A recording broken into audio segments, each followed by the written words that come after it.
Hello friends, railway exams में आया हुआ ज्योमेट्री का एक और इम्पॉर्टेंट क्वेश्चन।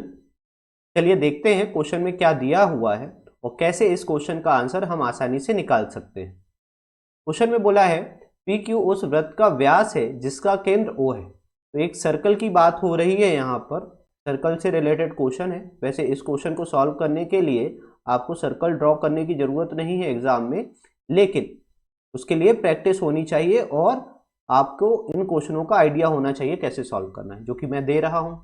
चलिए, क्वेश्चन में बोला है उस वृत्त पर एक बिंदु आर स्थित है। पहले डायमीटर बोला था, हमें एक डायमीटर बना लेते हैं। डायमीटर बोला है पी क्यू। तो डायमीटर एक ऐसी रेखा होती है वृत्त में, ऐसी लाइन है जो इस वृत्त को बराबर दो भागों में बांट देती है और इसका केंद्र ओ से ही जाएगी।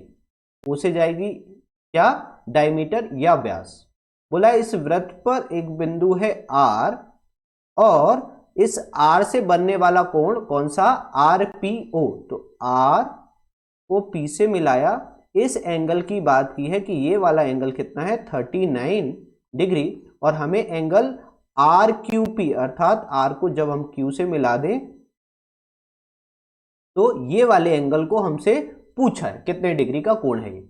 तो आसानी से इस क्वेश्चन का आंसर दे सकते हैं आप। बस एक थ्योरम सर्कल से रिलेटेड आपको पता होना चाहिए कि किसी भी वृत्त में डायमीटर अर्थात व्यास से परिधि अर्थात सरकमफ्रेंस पर जो भी कोण बनाया जाता है वो हमेशा 90 डिग्री का होता है। कहीं भी बनाइए, ये डायमीटर कहीं भी एंगल बनाएगी। अगर यहां मैं एक बिंदु लूं और यहां से यहां, जैसे मैं बताने के लिए इसको ब्लू कर देता हूं, एक और मैं ऐसे लाइन ड्रॉ करूं, ये एक और एंगल बनाऊं, तो ये भी यहां पर क्या होगा? 90 डिग्री ही होगा। यहां से मैं बताऊं, बना दूं ऐसे, डायमीटर ही बना रहा है और सरकमफ्रेंस पर ही बना रहा है, तो ये 90 ही होगा। आई होप आप लोगों को समझ में आया होगा क्या किस थ्योरम की हम बात कर रहे हैं। तो ये हो गया। अब अगर हम ट्रायंगल देखें पी आर क्यू, तो इसमें हमें दो एंगल पता है।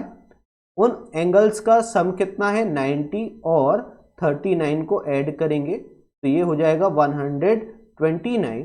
और आप जानते होंगे कि ट्रायंगल के तीनों कोणों का योग कितना होता है? 180, 180 होता है। तो 180 में हम 129 माइनस कर दें, घटा दें, तो हमें मिलता है 51। मतलब हमारा जो थर्ड एंगल है, जो इस क्वेश्चन में रिक्वायर्ड आंसर है हमारा, वो कितना है? Option A, 51 degree.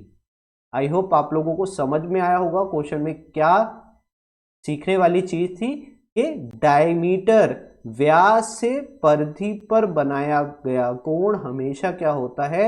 90 डिग्री होता है। ऐसे कई क्वेश्चन आपके बहुत सारे एग्जाम में आते हैं, इसलिए एक इंपॉर्टेंट थ्योरम है। इसी तरह के बहुत सारे क्वेश्चनों का सॉल्यूशन पाने के लिए चैनल को सब्सक्राइब करें। वीडियो अच्छा लगा है, इंपॉर्टेंट है, तो शेयर करें और लाइक करें। Thank you.